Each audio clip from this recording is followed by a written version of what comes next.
కాంతగృహము ఏ కుటుంబానికైతే తూర్పులో main door ఉండి పడమరలో ఉపద్వారము sub door పెట్టుకుంటే ఆ గృహాన్ని కాంతగృహం అంటారు. లేదా పడమరలో మెయిన్ డోర్ ఉండి తూర్పులో ఉపద్వారము సబ్ డోర్ ఉంటే దాన్ని కూడా కాంతగృహం అంటారు. కాంతగృహం రెండు రకాలు అన్నట్టు. ఒక్కొక్క గృహం నియమాలను బట్టి ఇంకా కింద వర్గీకరించబడ్డాయి, వాటికి పేర్లు కూడా ఉన్నాయన్నట్టు. ఇటీవల ఇవే మనం తెలుసుకోలేకపోతున్నాం, వాటి గురించి అయితే విషయాలే తెలియదు ఎవరికి. కాంతగృహంగా మార్చుకోవచ్చు. నెక్స్ట్ చూడండి, ఈ గృహాన్ని ఈ విధంగా మార్చుకోవచ్చు, ఈ గృహాన్ని ఈ విధంగా మార్చుకోవచ్చు. కానీ నెక్స్ట్ వెళ్దాం. మనోరమ గృహము, మీ గృహానికి పశ్చిమంలో మెయిన్ డోర్ ఉండి దక్షిణంలో ఉపద్వారము సబ్ డోర్ పెట్టుకున్నట్లయితే ఆ గృహము మనోరమ గృహం అవుతుంది. ఈ గృహం పాజిటివ్ హౌస్. చూడండి, డోర్కి ముందు డోర్ పెట్టవచ్చా? ఇక్కడ నియమం, మన ఎపిసోడ్లో మెయిన్ నియమం ఏంది? ద్వారానికి ముందు ద్వారం పెట్టవచ్చా? ద్వారానికి ముందు ద్వారం పెడితే నెగిటివ్ హౌస్గా మారుతుంది. మరి ఇక్కడ పెట్టవచ్చా? పెట్టరాదు. మనోరమ గృహం అనేది చాలా ఇంపార్టెంట్. నెక్స్ట్ దాని తర్వాత సుముఖ గృహము. మరి మనోరమ గృహం ఏదైతే ఉందో దక్షిణంలో సబ్ డోర్ ఉంది, మరి ఉత్తరంలో దానికి ద్వారానికి ముందు ద్వారం పెడితే ఏమవుతుంది? సుముఖ గృహంగా మారుతుంది. చూడండి, ఉత్తరంలో ఇక్కడ ఒక డోర్ పెట్టిండి ఒక వాస్తు వ్యక్తి వచ్చి, దక్షిణంలో డోర్ ఉందండి, ఉత్తరంలో కూడా డోర్ పెట్టండి, అది మంచి పాజిటివ్ హౌస్గా అవుతుందని చెప్పిండు. కానీ వాస్తుశాస్త్రంలో ఆ విధంగా ఉందా? ఒకవేళ పెడితే ఆ గృహం పేరేంది? సుముఖ గృహము. ఇంటూ మార్కు ఉంది చూడండి, నెగటివ్ హౌస్. ఇప్పుడన్నా తెలుసుకున్నారా? ద్వారానికి ముందు ద్వారం పెట్టరాదు. కండిషన్లన్నీ వీడియో చివరిలో ఎక్స్ప్లెయిన్ చేస్తాను, అప్పుడు మీకు అర్థమవుతుంది. నెక్స్ట్ ఈ హౌస్ కూడా పనికి రాదన్నట్టు. క్రూర గృహము. మరి ఈ గృహం గురించి మాట్లాడితే అందరికీ కోపాలు వస్తాయండి. ఇటీవల కొత్తగా మనం సిమెంట్తో గృహాలు కట్టుకుంటున్నాం కదా, ఏ విలేజ్లో కానీ వెళ్ళండి అన్ని క్రూర గృహాలే. ఉత్తరంలో మరి తూర్పులో రెండు మెయిన్ డోర్లు ఉంటాయండి. ఒక గృహ దంపతులు ఉన్నారు, వారికి సంతానం ఉంది, మొదటి సంతానంనే పెద్ద కొడుకు అంటారు ఒకవేళ అబ్బాయి అయితే, లేదా పాప అనుకోండి పెద్దమ్మాయి అంటారు. రెండవ సంతానం ఉంటే రెండవ అబ్బాయి లేదా రెండవ అమ్మాయి అంటారు. ఎవరికైనా అంటే మొదటి అబ్బాయి మొదటి అమ్మాయి. ఒక ఉదాహరణ అండి, చిన్నగా మీకు అర్థం కావడం కోసం. మీకు తెలుసు అన్నీ, కానీ మీరే పట్టించుకోరు. ఎందుకోసం అంటే మస్తు గృహాలు ఉన్నాయి ఇప్పట్లో, వాళ్ళకి ఏమైనా అవుతుందా అని సింపుల్గానే ఇస్తారు. మరి ఏం ఆలోచిస్తారో నాకు అర్థం కాదు. చూడండి, ఒక ఇంటికి ఒకటే మెయిన్ డోర్ ఉండాలి. అది first floor, second floor, third floor, fourth floor, ఎన్ని ఫ్లోర్లన్నా కట్టుకోండి.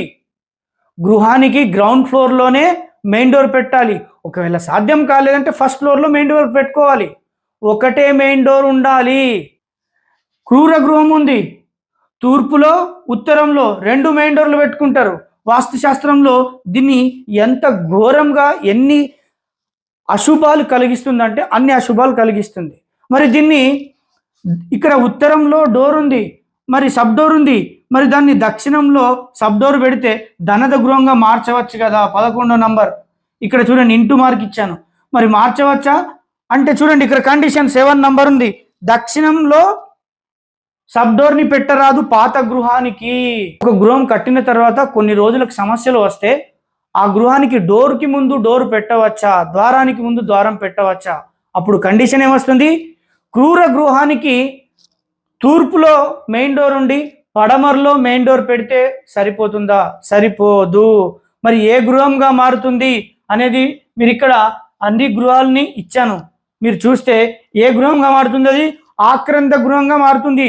తూర్పులో మెయిన్ డోర్ ఉంది, మరి పడమరలో డోర్కి ముందు డోర్ పెడితే ద్వారానికి ముందు ద్వారం పెడితే ఆక్రంద గృహంగా మారుతుంది. చూడండి 13 నంబర్. మరి అలా ఆక్రంద గృహంగా మార్చుకోవచ్చా? తప్పు, మార్చరాదు.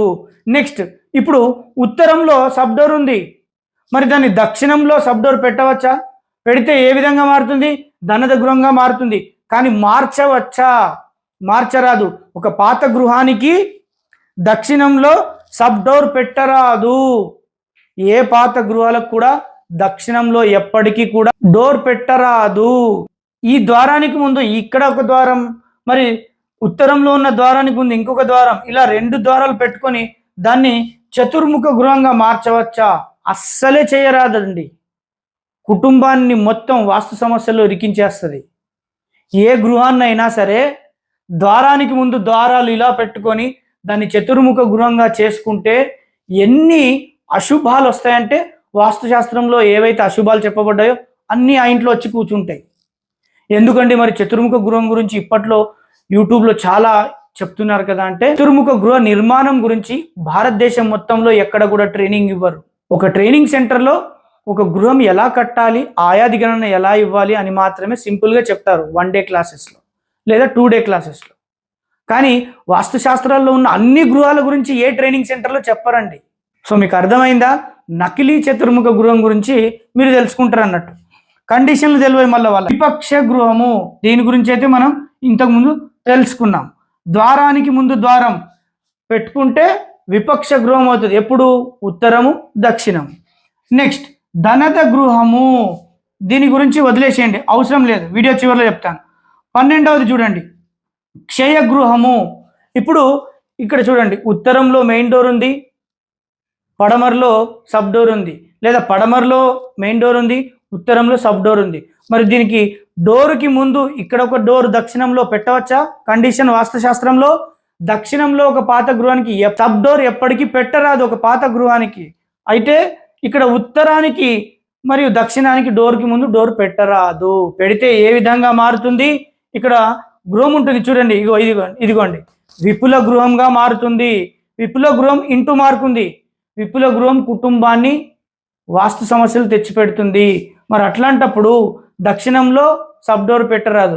నెక్స్ట్ అదేవిధంగా పడమరలో మెయిన్ డోర్ ఉందనుకుందాం, దానికి ఈ డోర్కి ముందు ఇక్కడ డోర్ పెడితే తూర్పులో గినక మనం డోర్ పెట్టినట్లయితే గృహంగా మారుతుంది, ఆక్రంద గృహంగా మారుతుంది. మరి పెట్టవచ్చా? ఆక్రంద గృహం వాస్తుశాస్త్రంలో నెగిటివ్ హౌస్గా చెప్పడం జరిగింది. ఇప్పుడు ఈ క్షయ గృహం అయిపోయింది. నెక్స్ట్ ఆక్రంద గృహం. సార్ మరి ఆక్రంద గృహం కట్టుకున్నాం, తూర్పులో మెయిన్ డోర్ ఉంది, పడమరలో సబ్ డోర్ ఉంది, ఉత్తరంలో సబ్ డోర్ ఉంది. ఇక్కడ దక్షిణంలో సబ్ డోర్ పెడితే చతుర్ముఖ గృహం అవుతుంది కదా, వాస్తు సమస్యలు వెళ్ళిపోతాయి కదా, డోర్కి ముందు డోర్ పెట్టవచ్చు కదా. అంటే ఒక పాత గృహానికి దక్షిణంలో సబ్ డోర్ పెట్టరాదు, తప్పు. వాస్తుశాస్త్రం దాన్ని చాలా ఘోరంగా ఖండించింది. శ్లోకాలు కూడా ఉన్నాయండి.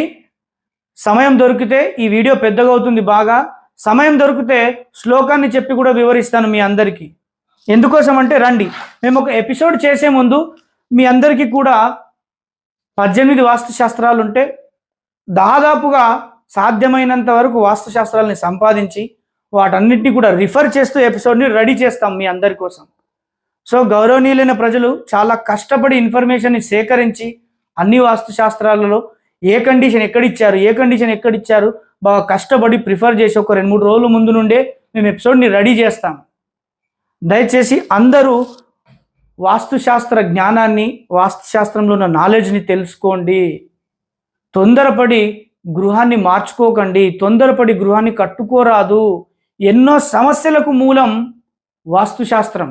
సరి అయిన విధంగా వాస్తుశాస్త్రాన్ని పాటించి ఇల్లు కట్టుకోకపోతే ఆక్రంద గృహం ఎప్పటికీ కట్టుకోరాదు. ఇక్కడ చూడండి, నెక్స్ట్ 14 విపుల గృహం. విపుల గృహం అంటే ఏమిటి? వెస్ట్లో మెయిన్ డోర్ ఉంది, ఉత్తరంలో మరియు దక్షిణంలో సబ్ డోర్ ఉంది, సమస్యలు వస్తున్నాయి. విపుల గృహం ఎవరు కట్టుకోరు. ఎందుకోసం అంటే వాస్తుశాస్త్రంలో ఇట్స్ నెగిటివ్ హౌస్.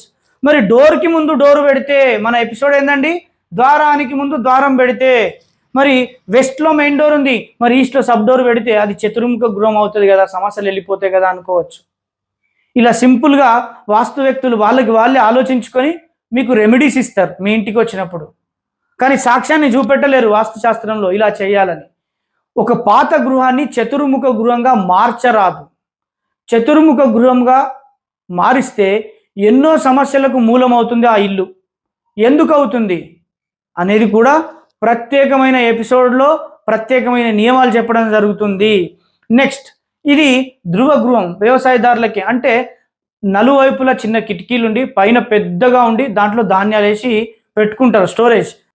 చతుర్ముఖ గృహంగా ఈ గృహాలలో చెప్పబడిన ఏ గృహాన్నైనా మార్చుకోవచ్చా అంటే అసలే మార్చుకోరాదు. ప్రత్యేకమైన నియమాలు కలిగినవి, దానికి పాత గృహాన్ని చతుర్ముఖ గృహంగా మార్చరాదు. మీకు అంకెలు రాశాను ఇక్కడ చూడండి. మీరందరూ 1 నుండి 15 వరకు ఇక్కడ చూడండి. ఇక్కడ 16 ఉంది. ఏ ఏ గృహాలు వాస్తు శాస్త్రంలో నెగిటివ్గా చెప్పడం జరిగింది? 3, 4, 5, 8, 9, 10, 12, 13, 14, 15 ఈ 10 గృహాలు కూడా నెగటివ్ హౌసెస్. ద్వారానికి ముందు ద్వారం పెట్టుకుంటే ఆ విధంగానే మారిపోతాయి. మానవుడు ఈ 16 గృహాలలో ఏ గృహాన్ని కట్టుకోవచ్చు, ఎన్ని గృహాలని కట్టుకోవచ్చు అంటే సింపుల్గా 5 గృహాలే కట్టుకోవచ్చు. 6వది కట్టరాదు. 10 అయినాయి మరి 16 కదా, షోడశ గృహాలు కదా అంటే ఈ చతుర్ముఖ గృహం మార్చుకోరాదు. ఒక పాత ఇంటిని చతుర్ముఖ గృహంగా మార్చుకోరాదు. అందుకే 5 ఇక్కడ. 1, 2, 6, 7, 11 చూడండి. ఏ ఏ గృహం? ధాన్య గృహం, జయగృహం, కాంత గృహం, ధనద గృహం. కానీ మార్చరాదు. ద్వారానికి ముందు ద్వారం పెట్టి చతుర్ముఖ గృహంగా మార్చరాదు, ధనద గృహంగా మార్చరాదు. మరి ఏ గృహాలుగా మార్చుకోవచ్చు? ఒకటే ఒక ఆప్షన్ ఉంది. ఏదా ఆప్షన్? కాంత గృహము. ద్వారానికి ముందు ద్వారం పెడితే ఒక కాంత గృహం మాత్రమే మారుతుంది వాస్తుశాస్త్రంలో. సో మీకు ఇంతగా నాలెడ్జ్ కావాలంటే మీనా వాస్తుని ఫాలో కండి, సబ్స్క్రైబ్ చేయండి, షేర్ చేయండి, లైక్ బటన్ ప్రెస్ చేయండి. వాస్తుశాస్త్రంలో ఉన్న నాలెడ్జ్ని నేను మీకు నిరూపిస్తాను. ఎక్కడ కూడా మీకు ఇలాంటి వాస్తు వీడియోలు దొరకవు, ఇలాంటి ఇన్ఫర్మేషన్ దొరకదు. ఎందుకోసం అంటే సాక్ష్యాలతో ప్రూవ్ చేయలేరు ఎవరు. నోటికి వచ్చినట్టు చెప్తారు వాస్తుశాస్త్రం. రండి, ఇక్కడ కండిషన్లు ఇచ్చాను. ద్వారానికి ముందు ద్వారం పెట్టుకుంటే ఎలాంటి వాస్తు సమస్యలు వస్తాయి అన్నది ఇప్పటి వరకు మీరు తెలుసుకున్నారు. పెట్టొచ్చా లేదా? సమస్యలు అనేవి అన్ని వాస్తు సమస్యలు మీ ఇంటికి వస్తాయి. నియమాలు ఉన్నాయి, 16 నియమాలు ఉన్నాయి. 9 సాధారణ నియమాలు, మిగతావి ప్రత్యేకమైన నియమాలు. రండి, 16 గృహాలుంటే 10 మాత్రమే మనం కట్టలేము. కట్టుకున్నవి నెగిటివ్ హౌసెస్ మీరు తెలుసుకున్నారు ఇంతకుముందు. 6 మాత్రమే కట్టుకోవచ్చు కొత్తగా. మరి మాడిఫై అంటే ద్వారానికి ముందు ద్వారం ఎన్ని గృహాలకు పెట్టవచ్చు? ఒకటే గృహానికి పెట్టవచ్చు. కాంత గృహము గుర్తుపెట్టుకోండి. దీనికి మించి వేరే గృహానికి అలా పెట్టారా ద్వారానికి ముందు ద్వారం, మీకు స్టార్ట్ అయిపోతాయి వాస్తు సమస్యలన్నీ. నెక్స్ట్, దిశలకు గృహం లేకపోతే ద్వారాలు కదపరాదు. మీ ఇల్లు దిశకు లేకపోతే వాస్తు వ్యక్తిని పిలిపించి ద్వారానికి ముందు ద్వారం పెట్టరాదు. సాధారణమైన నియమమే ఇది. నెక్స్ట్, మెయిన్ డోర్ ఒకటే ఉండాలి. ఇంతకుముందు నేను వీడియోలో చెప్పాను. ఒక గృహానికి లేదా ఒక first floor, second floor, third floor ఇలా ఉన్న గృహానికైనా సరే మెయిన్ డోర్ ఒకటే ఉండాలి. నెక్స్ట్, అశుభ మాసాలలో ద్వారాలు కదపరాదు. ఒకవేళ వాస్తు వ్యక్తిని పిలిపించుకొని ద్వారానికి ముందు ద్వారం పెట్టుకోవాలనుకుంటే అశుభ మాసాలు అనేవి ఉంటాయి. ఆ మాసాలలో ద్వారాలు కదపరాదు. మరి ఆ ద్వారాలు ఎలా ఉండాలి? చూడండి, ద్వారాలు కదపడం అనేది కుటుంబ సభ్యుల జన్మ నక్షత్రాలకు లేదా నామ నక్షత్రాలకు జత కుదురుతుందా లేదా చూసుకోవాలి. సో జత కుదరకపోతే ద్వారానికి ముందు ద్వారం పెట్టరాదు. నెక్స్ట్, ఉపద్వారాలు మాత్రమే కదపాలి, మెయిన్ డోర్ కాదు. ఒక గృహానికి సాధ్యమైనంత వరకు ఉపద్వారాలే కదపాలి. మరి ఆ ఉపద్వారాలు దేనికి కదపాలి? ఒకటే గృహం, కాంత గృహం. మెయిన్ డోర్ కదపడానికి కుదురుతుందా? కుదరదు, పూర్వకాలంలో చెప్పిన వాస్తుశాస్త్ర ప్రకారం. మరి ఇప్పుడు ఆధునికంగా వచ్చిన గృహాలకు మెయిన్ డోర్ ఎక్కడ ఉంటుంది? ఒక మూలకు ఉంటుంది. దాన్ని కూడా తీసేయాల్సిందే, అది క్రూర గృహం కాబట్టి. రైట్. నెక్స్ట్, దక్షిణంలో పాత గృహానికి సబ్ డోర్ కానీ మెయిన్ డోర్ కానీ పెట్టరాదు. అదే విధముగా ఉత్తరంలో కూడా సబ్ డోర్ కానీ మెయిన్ డోర్ కానీ ఉన్నట్లయితే, అంటే ఉత్తరంలో మెయిన్ డోర్ ఉండి దక్షిణంలో కూడా సబ్ డోర్ పెట్టరాదు అనే కాన్సెప్ట్ 2 రకాలుగా వస్తుంది. నెక్స్ట్, 8వది, ఏ గృహం మీది దానిని బట్టి కూడా మార్చాలి. మీ గృహం పేరేమిటి తెలుసుకున్నారా? ఇప్పటికైనా ఎప్పటికీ తెలుసుకోలేరు.